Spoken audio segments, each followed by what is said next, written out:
ஒரு தொழில் வந்து அடுத்த கட்டத்துக்கு நகருதுன்னா, அது வந்து பணத்த மட்டுமே முன்னிறுத்தி கிடையாது. அதையும் தாண்டி மக்களுடைய நம்பிக்கை, அவங்களுடைய திருப்தி இதெல்லாம் சேர்த்து தான் ஒரு தொழில வந்து அடுத்த கட்டத்துக்கு நகர்த்துது. தொழில் மட்டும்ன்றது கிடையாது. நம்ம எந்த ஒரு செயல் செஞ்சாலும் சரி, அது முழு ஈடுபாட்டோட, அது யாருக்கு போய் சேரணும், எப்படி போய் சேரணும், அதோட பயன் என்ன, இதெல்லாமே அறிஞ்சு எந்த ஒரு விஷயம் செஞ்சாலும் சரி, நிஜமா அந்த விஷயத்துல முழு வெற்றி அடைய முடியும் அப்படின்ட்டு, இது எங்களுடைய அனுபவத்தின் மூலியமா இந்த ஒரு பதிவ வந்து இந்த வீடியோ மூலியமா பதிவு பண்றோம். எந்த ஒரு விஷயமா இருந்தாலும் சரி, நமக்காக ஒரு விஷயம் செய்யறதுக்கும், மத்தவர்களுக்காக ஒரு விஷயம் செய்யறதுக்கும் நெறைய வேறுபாடு இருக்கு. அதாவது நமக்காக ஒரு சில விஷயம் செஞ்சா கூட, அதுல ஏதாவது ஒரு சின்ன சின்ன காம்ப்ரமைஸ் கூட இருக்கும். ஆனா மத்தவங்களுக்காக இன்னொருத்தவங்களுக்காக நம்ம செய்றோன்னும் போது, அதுல எந்த வித காம்ப்ரமைஸுமே இருக்கக்கூடாது அப்படின்ட்டு, இயல்பாவே நம்ம எண்ணத்துல அது தானா வந்துருது. அதுதான் நானும் ஒரு சில நேரத்துல யோசிச்சிருப்போம். ஹோம்மேடுக்கும், கார்ப்பரேட்டுக்கும் என்ன வித்தியாசம் அப்படின்ட்டு வெளியில இருந்து பார்க்கும்பொழுது அதுக்கான பதில் தெரியல. ஆனா நம்ம ஒரு தொழில் எடுத்து செய்யறோன்னும்போது, ஹோம்மேடா ஒரு சில விஷயம் செஞ்சு குடுக்குறோம் அப்படின்னும்போது, அதுக்கான வேறுபாடு தெரியுது.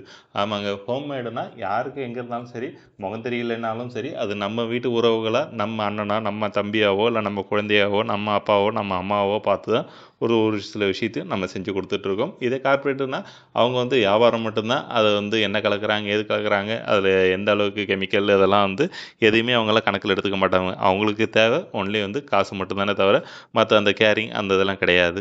ஏன்னா, அது ஈஸியா கிடைக்கக்கூடியது. அதனால நம்ம மக்கள் எப்படி இருந்தாலும் அத வாங்கி தான் ஆகணும். நம்ம குடுக்குற விளம்பரத்துலயும் சரி, நம்ம குடுக்குற அட்ராக்ட்லயும் சரி, கண்டிப்பா வாங்கி தான் ஆகணும் அப்படின்றது அவங்களுடையது. ஆனா நம்ம ஹோம்மேடுன்றது அப்படி கிடையாது.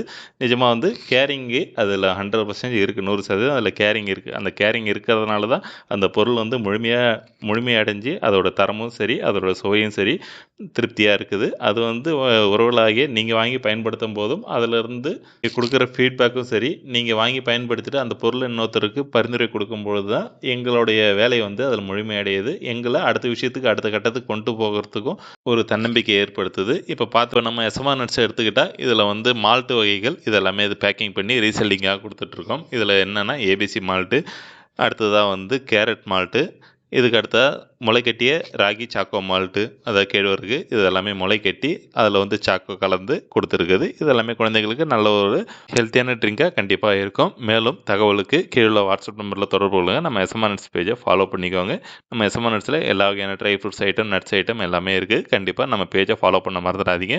நன்றி, வணக்கம்.